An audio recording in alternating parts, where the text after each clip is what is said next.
Dans une époque lointaine, au 41e millénaire, un homme qui se fait appeler l'Empereur créera 20 fils. Ces 20 fils l'aideront à conquérir l'intégralité de la galaxie afin que toute l'humanité soit sous son empire, appelé l'Imperium. Chacun des 20 fils sera à la tête d'une légion de soldats génétiquement modifiés à partir de leur code génétique.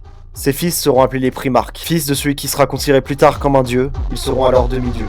Bonjour à tous, c'est Aino, et voici la liste des 20 Primarques de Warhammer 48.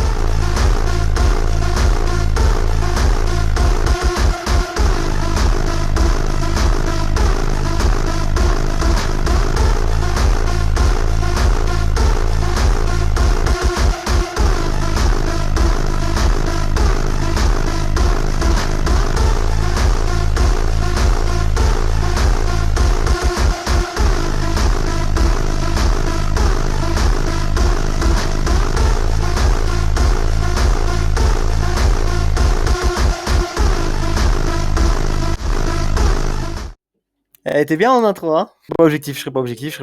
Pour ceux qui me suivent, je sais très bien, j'avais promis une vidéo sur Sanguinus. Mais après réflexion, je me suis dit que c'était beaucoup plus intéressant de vous présenter lui et ses frères en bref résumé avant de vous plonger directement dans le bain. Ça me paraît logique. Et avant de se plonger dans la vidéo, je me dois quelques explications. Si tu t'es fait chier à compter tous les Primarques dans l'intro, déjà bien joué, mais remettons en question sérieusement, tu as pu voir qu'il y avait 19 Primarques au lieu des 20 promis. À vrai dire, j'ai un peu menti. Oui, je suis désolé, mais calmez-vous. J'ai menti sur le fait qu'il y ait 20 Primarques. Dans les faits, il y en a 21. Pour les deux derniers, donc on verra ça plus tard, merci pour le watch time, c'est cool Warhammer, il y a aussi 2 Primarques qui manquent à l'appel. Et ça, c'est pas rien. Ces 2 Primarques ont été effacés des archives de l'Imperium, ou l'Imperium, je sais pas comment vous le prononcez, prononcez-les comme vous voulez. Ça peut paraître bête, mais c'est très important, parce que c'est des Primarques dont on ne connaît rien ni sur leur légion, ni sur eux-mêmes. On ne sait même pas leur nom, que dalle. C'est donc avec cette petite base qu'on va se plonger directement vers le premier Primarque, celui des Dark Angels, Lionel Johnson.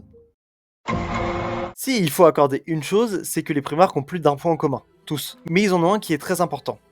Ils ont tous été créés sous l'Himalaya, sur Terra. Mais les forces du chaos, juste à la fin de leur création, ont décidé de tous les expulser dans toute la galaxie. Donc quand je vais parler de monde natal, je vais parler de planètes où ils ont grandi plutôt. Lionel Johnson a grandi sur Caliban. Il s'est fait un nom là-bas, devenant le seigneur principal de la planète. Ses chevaliers vont s'appeler les Dark Angels, qui sera le nom donné à sa légion bien plus tard. Les Dark Angels, c'est une légion connue, mais qui a des missions secrètes. Ils sont notamment à l'heure actuelle en train de chasser tous les traîtres de leur camp, afin de les exterminer. Ouais, c'est un monde de guerre et de sang, donc on peut pas s'attendre à grand chose. Leur Primarque est un immense stratège, bien plus qu'un leader. Ça explique en partie pourquoi il ne peut pas remplacer l'empereur sur le trône. Comme j'ai dit plus en plus de ça, la légion des Dark Angels est pleine de mystères et de secrets, comparables à de l'hérésie. Je tiens à préciser aussi, il y a beaucoup de Primarques où je ne vais pas dire grand chose de peur de dire des bêtises. Si j'en dis d'ailleurs dans le peu que je vais dire, corrigez-moi en commentaire. C'est juste que là, c'est vraiment une vidéo d'introduction pour vous introduire les Primarques. Parce qu'après, il y a des grosses vidéos qui arriveront par la suite. Mais vous doutez bien que je ne peux pas tout lire d'un coup. En ce qui concerne son statut actuel, il est vivant et jouable dans le jeu, avec une magnifique figurine, soit dit en passant. Sur ce, on passe au deuxième Primarque, Fulgrim. Je tiens à dire un truc, il est le Primarque de la 3e Légion, pas de la 2e. En effet, la 2e fait partie des 2 Primarques disparus. Fulgrim est un Primarque qui, comme toute sa légion, cherchait une chose, l'excellence. Dans le domaine artistique, physique, mais aussi du combat. Ce qui leur vaudra de tomber sous la corruption de Slaanesh, dieu du chaos. Slaanesh est un dieu du chaos assez compliqué à comprendre. Il représente la luxure, mais en même temps, la perfection. Il a promis à cette légion la perfection dans l'art de combattre. C'est donc pour ça qu'ils sont tombés sous sa corruption. En plus de tout l'intouin d'apprendre à détester l'empereur, etc. Le nom de la planète où Fulgrim a grandi est Shemos. Une planète qui, lors de sa découverte, sera peuplée de 1 demi-milliard d'habitants seulement. Une planète minière et relativement pauvre. La planète fut complètement détruite par les Dark Angels lors de ce qu'on appelle les croisades de la vengeance, que Lionel Johnson a menées. Elle a été faiblement défendue et il y avait un nombre très limité de soldats par rapport à celui des Dark Angels. Alors Fulgrim, comme tous ses frères, est promis à de grandes choses sur sa planète. Il deviendra tout simplement le chef de cette dite planète. Vous allez voir que tous les Primarques ont un peu ce truc de devenir le leader de quelque chose. Ça va être cool. Mais il y a une chose particulière avec cette légion. C'est que Fulgrim a décidé de garder le nom de Emperor Children. Donc pourquoi un Primarque qui est censé détester l'empereur garde un nom comme tel à sa légion? C'est pour ça que j'ai vraiment hâte de découvrir tout ce qu'il y a comme lore autour de cette légion. Cette légion fait partie de l'énorme fossé que j'ai vis-à-vis du lore. En effet, même si je connais l'univers depuis que je suis très jeune, je me replonge vraiment dans le lore depuis 2-3 ans grand max. À l'heure actuelle, c'est un Primarque démon, l'un des 4 qu'on peut jouer sur le jeu de plateau Warhammer 40 000. Nous allons passer au 3e Primarque de cette vidéo, mais celui de la 4e Légion, Perturabo. Primarque de la 4ème Légion, les Iron Warriors, Perturabo est pour moi l'un des plus gros bouffons parmi les primarques. Je suis vraiment désolé à ceux qui l'aiment, mais au bout d'un moment, faut dire les termes. Le primarque des Iron Warriors est un hérétique, venant de la planète Olympia, une planète montagneuse. Attiré par un tyran local, il deviendra son maître de guerre, et jura fidélité à l'empereur une fois retrouvé. Donc tout de suite, vous vous demandez pourquoi je l'ai qualifié de bouffon juste avant. Ça n'a aucun sens, ça reste un primarque, il en reste stylé, etc. Il faut savoir que Perturabo était spécialisé dans une chose, l'art de assiéger des villes. Alors je sais que c'est déjà pas mal et c'est déjà stylé comme spécialité, mais on parle d'un monde perpétuellement en guerre. L'intérêt est minime. Il sera d'ailleurs pas reconnu à sa juste valeur vis-à-vis de l'Imperium, du moins dans sa vision. Ce mec était froid. On disait qu'il n'avait aucun ami même parmi ses frères. Sa bouffonnerie va juste au fait de voir que même sa planète d'origine ne respecte pas son autorité. Putain, on parle d'un demi-dieu quoi. En plus d'une haine énorme vis-à-vis de Rogaldorn, un de ses frères, ça n'aide pas. Pour couronner le tout, Horus lui offra le Forgebreaker, une arme maudite qui le fera rejoindre l'hérésie avec tout ce que j'ai dit avant en plus. À l'heure actuelle, c'est un primarque démon sur le monde de Medrangar, ou Medrangar, je sais pas. Ce mec est à la fois un monstre mécanique et stylé, mais à la fois, dans ce qui lui est arrivé, un bouffon. Je n'arrive pas à y croire. C'est sur ce qu'on passe à la 5ème Légion, avec le primarque des Waiskar, du nom de... Le Khan vient de cette planète qui s'appelle Mundus Planus, un monde plat rempli de steppes. Vous commencez à voir la référence historique, si vous n'êtes pas trop con. Alors, je sais pas quoi dire à propos de ce primarque, j'avoue. Bon, je spoil direct, ce primarque a disparu dans l'œil de la terreur. En fait, c'est l'une des rares choses que je sais dire à propos de ce primarque. Parce que pour témoignage, une conversation avec mon meilleur pote qui est tout aussi fan de l'univers que moi. Ouais frérot, j'ai une question à te demander. Est-ce que t'as déjà entendu un joueur Wildcard parler de leur primarque? Parce que les Wildcard, ils ont un primarque, eux. Ah bon? Bon, laisse tomber, ça confirme ce que je pensais, c'est pas grave. Ouais, ça annonce la couleur. Lui et sa légion s'est spécialisé dans la guerre éclair. En effet, la plupart de sa légion est motorisée et ils ont pris part à des grands combats sanglants. Son lore a l'air complet et à la fois tellement vide, c'est pour ça que je vais pas trop en dire, parce que vraiment lui je le connais pas du tout. Le primarque des Waiskar n'est même pas demandé par les joueurs Waiskar, à croire que même pour eux il n'existe pas. Donc je vous préviens au cas où, vous êtes une légion de la première fondation, vous avez un primarque les gars. Suite à cet enchaînement très douteux de deux primarques, on va passer à un des plus badass, celui de la 6ème légion, les Manrus. Les Manrus est un putain de viking du 41e millénaire. Déjà, ça pose les bases. Primarque de la 7ème Légion, les Space Wolves, ils viennent tous du même endroit. Fenris, là où il a été élevé par des loups. Survivre sur cette planète est une aberration, tellement il fait froid. Mais les Manrus en prendra le contrôle, et en deviendra donc le leader. Faut savoir que ce grand malade a disparu dans l'œil de la terreur. L'œil de la terreur, c'est une faille dans le Warp, la dimension des démons. Le mec y est parti pour chasser les hérétiques et les tuer un par un. Ça fait 10 millénaires qu'il y est. Ce gars était tellement fou et badass que quand l'empereur est venu lui chercher en lui disant qu'il était son fils et qu'il devait le suivre, a dit qu'il le suivrait à une seule condition, que l'empereur gagne un 1 contre 1 contre lui. Il s'est battu avec plusieurs de ses frères pour diverses raisons. Quand Lemanros s'est retrouvé avec le bras pété, il a rigolé. Son aptitude face à la corruption est énorme, c'est d'ailleurs l'une des raisons qui l'a poussé à aller dans le Warp afin de chasser les hérétiques. Il fait partie des 3 primarques avec Rogaldorn dont on va parler juste après, qui ont un gros potentiel de revenir dans le jeu très bientôt. Peut-être avec Vulcan aussi. Lui, on le verra ça bien plus tard. Le primarque des Imperial Fist. Une légion qui est réputée pour le fait de tenir des positions. En gros, eux, tu leur dis de tenir une position, ils la tiennent jusqu'à la mort. Il a grandi sur la planète Inuit, une planète de glace. En fait, c'est comme Russ, mais là, c'est des dunes de glace. Rogaldorn a survécu à l'hérésie d'Horus, mais il a disparu bien plus tard. Disparu lors de l'abordage du croiseur du chaos, appelé le Sword of Sacrilege. Ses fils ne retrouvèrent que son poing. Comme dit précédemment, il est donc considéré comme disparu, sachant qu'on n'a pas retrouvé son cadavre. Il fait du moins partie des primarques dont le retour est théorisé par les fans, et on l'espère. Mais laissez-moi vous introduire le primarque de la 8ème Légion, Konrad Kurtz. Ouais. Ce primarque est d'une intolérance totale. Venant du monde natal de Nostramo, Konrad Kurtz, dit le Night Hunter, est un primarque violent et qui a une vie violente. Déjà, contrairement à ses frères, lui, il n'a pas eu de mentor. Il devait survivre comme il pouvait en mangeant des rats, des chiens ou ses victimes humaines. Vous vous doutez bien qu'avec un profil comme ça, il ne pouvait que être un hérétique. Une de ses particularités les plus intéressantes, c'est qu'il y avait des visions. Incontrôlées, mais il en avait. Mais ces visions n'étaient que du pessimiste. Il s'est notamment vu mourir par les mains de son père l'empereur, durant l'une d'entre elles, même si par la suite d'autres visions s'apparurent à lui, mourant des mains de Calidus Emchen, ce qui lui arriva. En effet, c'est un primarque hérétique qui est mort des mains d'un assassin de l'Imperium. Le Nine Auteur est souvent représenté comme étant courbé, avec la peau blanche. Durant l'hérésie, il lui perdit notamment ses lèvres. Sa légion, les Night Lords, était connue pour sa violence extrême, tout comme leur primarque. Et en parlant de vision, on va parler du meilleur primarque de tous. J'ai nommé Sanguinus. Je vais essayer d'en dire un minimum, sachant que sa vidéo arrive bientôt. Mais il faut vous imaginer que ce primarque était l'un des plus respectés parmi ses frères, même par ceux qui n'aimaient pas trop les autres primarques. Le gars a tué un prince démon à lui tout seul. Il a failli être le second empereur de l'Imperium Secundus. C'est un événement politique ultra important qui a été mis en place pensant que Terra était tombée aux mains de l'hérésie. Il représentait tout ce que le chaos détestait. Lui et sa légion, les Blood Angels, étaient même vus comme une menace par Horus. Ils ont d'ailleurs failli être anéantis de nombreuses fois. Malheureusement, Sanguinus est mort. Son âme a l'air d'être restée intacte, sachant que Dante, son maître de chapitre, lui, a eu déjà un contact avec elle. Sanguinus est mort des mains de son frère Horus, la nuque brisée. Dû à ses visions, il savait que c'était un sacrifice nécessaire pour que l'empereur gagne le combat et que l'Imperium soit sauvé. On parle quand même d'un gars qui a vécu sur la planète Baal, une planète désertique et radioactive. Il a pris le contrôle de cette planète. À 3 semaines, il savait marcher et il a tué un scorpion mutant de feu à main nue. À 1 an, il savait déjà voler, et il volait déjà au-dessus des plaines désertiques de Baal. En fait, il y a tellement de choses à dire, et il y a tellement de choses qui me plaisent dans ce primarque, mais du coup, on verra ça plus tard. Là, pour l'instant, on doit passer à son frère, Ferrus Magnus. Ferrus Magnus est le primarque des Iron Hands, une légion Space Marine qui voit un culte au fait de se modifier physiquement. Bras mécaniques, ajout d'armes supplémentaires et tout le tintouin. Ferrus Magnus, quant à lui, qui est-il réellement ?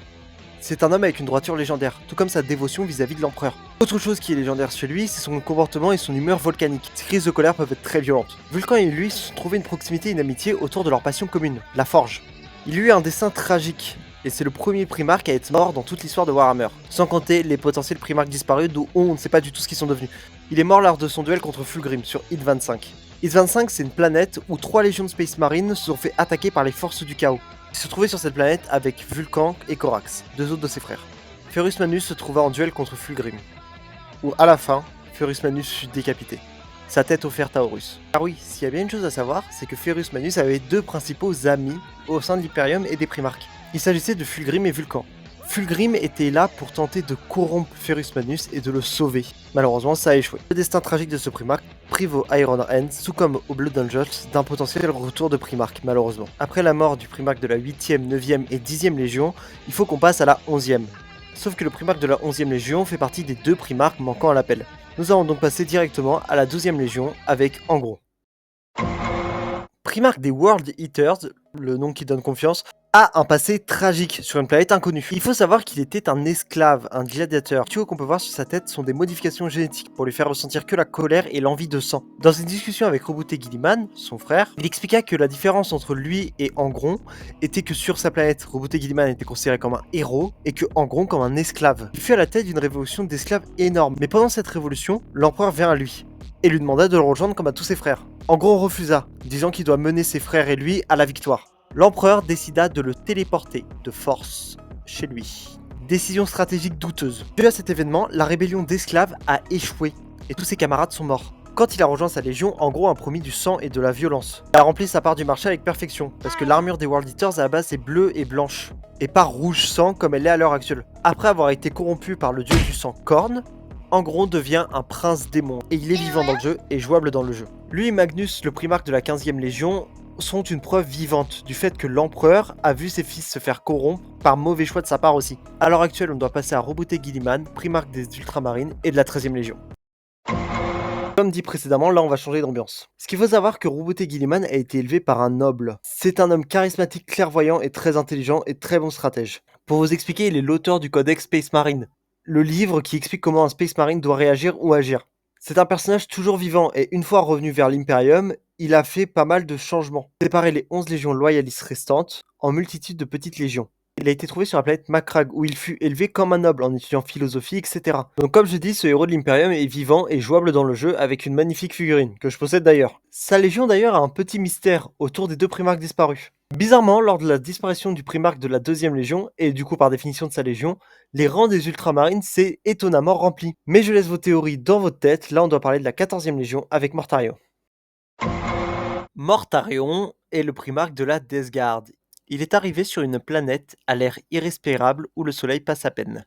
Il a été récupéré par un seigneur local qui décida de l'élever jusqu'à où les capacités physiques de Mortarion l'autorisaient. Après un conflit avec son mentor, il décida donc de l'abandonner pour aller aider les humains à survivre. Ces humains qui étaient très souvent attaqués par l'armée de son mentor d'ailleurs. Mortarion vaincut son mentor et deviendra donc le chef de ces humains. Les soldats qui accompagnent Mortarion seront nommés la Death Guard. Comme vous pouvez le comprendre, tout est question de mort autour de ce personnage. Mortarion signifie littéralement né de la mort. Mortarion est un franc utopiste. D'ailleurs, il cherchera à aider le maximum de personnes possible. Lors de l'arrivée de l'empereur, Mortarion accepta de le rejoindre à une seule condition. Qu'il tue le dernier seigneur ennemi de la dernière forteresse. Si Mortarion échoue à tuer ce seigneur, alors il rejoindra l'empereur. Mortarion échoua, l'empereur le sauva et finissa le boulot. C'est donc comme ça qu'il rejoigna l'Imperium. Avec tout ceci, on a une grosse différence avec certains de ses frères corrompus. Ça se fait que lui a été corrompu. Bon, certes, il a un environnement de vie de base pas très joyeux. Quand même, il a une belle vie, il est maître de guerre, il dirige une planète, il est apprécié et il aime aider les gens. La corruption de Mortarion a eu lieu sur un de ses généraux. Une fois passé dans le Warp, qui est utilisé pour voyage rapide dans Warhammer 40 000, l'un de ses généraux tua les navigateurs des vaisseaux. Bloqués dans le Warp, c'est là que Nurgle décida de les corrompre lentement. Mais en soi, comme tous les dieux du chaos, ils ont bien choisi les primarques à corrompre. C'est juste que pour Mortarion, ça a été beaucoup plus long et dans un contexte bien différent de ses frères. À la fin de sa corruption, évidemment, Mortarion avait une haine pour l'Imperium, donc son père et ses frères. De nos jours, il est un prince démon jouable dans le jeu. Le frangin suivant sera Magnus le Rouge, primarque des Thousand Sons. Magnus le Rouge et ses fils ont un point commun. Ils sont des Psykers. En gros, des sorciers utilisant la magie du Warp afin d'avoir certains effets sur le champ de bataille. Ce qui lui voudra sa corruption. Oui, encore un hérétique, ça fait beaucoup. Il grandira sur Prospero, là où sa forme et sa grande taille ne perturbera personne. C'est une planète où les Psykers et les mutants ont fui les humains. Ses qualités vont rapidement se développer, dépassant même ses mentors. C'est un assoiffé de connaissances. En ce qui concerne sa trahison, elle est dans un événement particulier. En effet, lors d'une discussion avec l'empereur et ses autres fils, l'utilisation de la magie vis-à-vis du Warp était considérée comme dangereuse et devait être limitée. Déçu, retourna sur sa planète, mais apprit l'hérésie d'Horus entre-temps. Il décida d'utiliser sa magie pour envoyer un message à son père, pour le prévenir. Malheureusement, l'empereur vit ça comme une trahison. Il envoya donc Lehman Russ pour essayer de calmer Magnus. Malheureusement, ça s'est pas passé comme prévu. Lehman Russ est tombé sous la manipulation d'Horus, qui s'est fait passer pour l'empereur, lui disant que Magnus devait être abattu. Une fois arrivé sur la planète de Magnus, Lehman Russ et ses fils combattirent les Thousand Sons et donc Magnus. Lors du duel qui opposa Lehman Russ et Magnus, Magnus tomba, la colonne vertébrale brisée et à moitié mort. C'est à ce moment qu'il pria le dieu du chaos du changement, Slaanesh. Slaanesh, voyant une prise facile, accepta et téléporta Magnus et ses fils dans le Warp. À l'heure actuelle, Magnus fait partie des princes démons vivants dans le jeu. Et jouable. Mais nous allons passer au maître de guerre, le plus puissant de tous les primarques. Il a un peu triché, Horus. Horus, le maître de guerre, celui qui est responsable de toute la trahison. Il faut savoir qu'il a été nommé maître de guerre parce que c'est le premier primarque à être retrouvé par l'empereur. Il mena donc les grandes croisades à la place de l'empereur qui lui était reparti sur Terra pour gérer d'autres affaires. En soi, Horus, on en a déjà assez parlé dans la vidéo. Vous êtes au courant qu'il est responsable en partie de la trahison de Magnus, des tentatives d'assassinat sur Sanguinus, etc. Sonia, le monde natal d'Horus, avant d'être détruit, était composé de 2 milliards d'individus. C'était la seule planète habitable d'un système solaire avec une étoile bleue en fin de vie. Avant la hérésie, sa légion s'appelait les Nunawolf. Ils ont changé de nom pour s'appeler les Sons of Horus. Horus fut blessé lors d'une bataille. C'est là que vient la corruption, par un de ses frères dont on va parler juste après. Il a également envahi une planète où se cachait un accès pour pouvoir communiquer avec les dieux du chaos. C'est là qu'en acceptant sa totale allégeance, il leur donna un pouvoir capable de rivaliser avec l'empereur. Avant de se faire tuer, Sanguinus arrivera quand même à le blesser.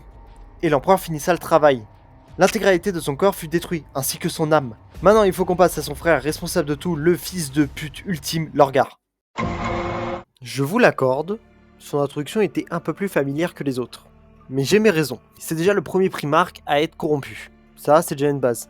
Mais il faut savoir que ce primarque n'a pas été corrompu par la manipulation des dieux du chaos. C'est pire que ça. Il vouait un culte religieux à l'empereur, ce que l'empereur détestait. Rappel d'une base de l'univers, l'empereur est un franc athéiste. C'est-à-dire qu'il a détruit toutes les religions une fois la guerre de réunification sur Terra. Bon, après l'hérésie, la foi en l'empereur s'est développée, il y a eu plus un culte religieux, mais ça c'est beaucoup plus tard. L'empereur lui avait strictement interdit de vouer un culte envers lui. Mais Lorgar n'en prenait nul compte. Sur les planètes envahies et mises sur la tête de l'Imperium, Lorgar imposait forcément un culte religieux vis-à-vis de l'empereur. La capitale fut détruite sous décision de l'empereur par les Ultramarines et rebooté Gilliman. Lorgar sur Kolchi avait déjà une instruction religieuse très forte, disant qu'un dieu allait arriver. Et une fois que l'empereur est arrivé, c'est ce qu'il eût cru, c'est pour ça qu'il a décidé de le suivre si facilement.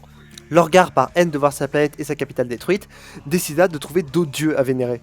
ce qui donnera sa corruption. En plus de ça, il profita d'un moment de faiblesse d'Horus pour le corrompre à son tour, parce que quoi de mieux que corrompre le meilleur des Primarques. Et les événements qui ont suivi, vous les connaissez déjà en grande partie. Utilisez le Primarque de la 17ème Légion, les World Bearers, qui sont tous devenus hérétiques par conclusion. À l'heure actuelle, c'est un prince démon, oui, il n'est pas mort malheureusement, maître de Sicarus, une planète isolée. Bon, je pense qu'on a eu assez d'hérésie pour le moment, on peut passer à un loyaliste, Vulcan.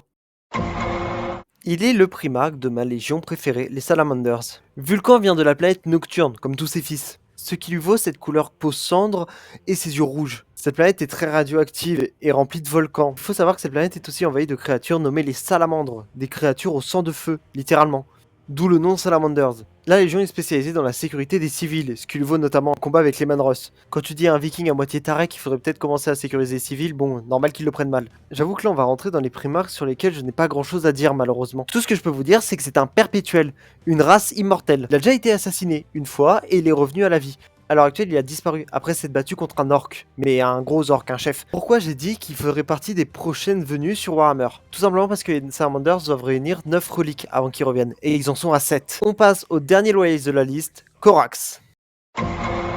Corax, le primarque de la Ravenguard, est celui que je connais le moins. Alors, Corax a un point commun entre un de ses frères, c'est que lui aussi vient d'une planète d'esclaves, mais une planète d'esclaves minières, du nom de Kiavar. Lui aussi il était meneur d'une rébellion, mais lui il l'a réussi. Corax est le primarque de la Ravenguard, une légion que je connais peu, parce qu'elle m'intéresse peu. Il a également disparu. La dernière fois qu'on l'a vu, il allait vers l'œil de la terreur, potentiellement afin de rejoindre son frère. Mais il y a un problème, on raconte qu'il est devenu à moitié démon. Pas par corruption, mais juste physiquement. L'Inquisition et l'Imperium vont accepter un primarque même loyaliste devenir démon, ça peut être intéressant à voir. Bref, on passe au primarque que je connais le moins, Alpharius et Omégon. Je ne connais absolument pas Alpharius ni Omégon. Eux, lors de leur création, leur fœtus s'est séparé en deux, ce qui a donné ses jumeaux. Ils sont allés sur une planète inconnue. Leur légion, l'Alpha Légion, c'est très important, est spécialisée dans l'art du renseignement. Elles, on ne sait pas ce qu'ils sont devenus. On raconte que Ribouté Gilliman aurait tué l'un des deux. Il aurait tué Omégon, restant seulement Alpharius, qui lui a disparu. Sauf que, sachant que c'est des jumeaux, et qu'on sait qu'ils étaient assez proches, est-ce que l'un fait pas ça pour couvrir l'autre? On ne sait pas. Qu'en est-il quand on s'approche de l'Alpha Légion et qu'on leur demande quel est votre nom? Ils répondent tous Alpharius. Ça me rappelle Negan dans The Walking Dead, c'est drôle.